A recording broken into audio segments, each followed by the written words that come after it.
नौकरी का दबाव था या घरेलू झगड़ा, रहीम यार खान की खातून पुलिस ऑफिसर की खुदकुशी ने कई सवालात खड़े कर दिए।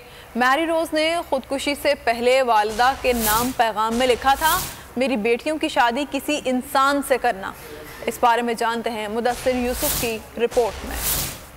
मुझे माफ़ करना, दुआ करना जान आसानी से निकल जाए। बेटियों की शादी किसी ऐसे इंसान से करना जो जिम्मेदारियां उठा सके। ये है रहीम यार खान की पुलिस सब इंस्पेक्टर की आखिरी तहरीर जो उन्होंने आईने पर लिपस्टिक से लिखी। नौकरी का दबाव था या घरेलू झगड़ा, मेरी रोज की खुदकुशी मुअम्मा बन गई है। खातून पुलिस ऑफिसर ने 12 मार्च के रोज ड्यूटी से वापसी पर जहरीली गोलियां खाकर मौत को गले लगा लिया था। खातून ऑफिसर के वालिद गम से निढाल, कहते हैं बेटी ने परेशानियों का कभी जिक्र नहीं किया। मैंने कहा आज तो बेटा बहुत जल्दी आप आ गई है। कहते आप तबीयत बड़ी थकी थी, मैं कुछ सोना चाहती हूँ। फिर वो अपने ऊपर वाले रूम में अकेली चली गई है।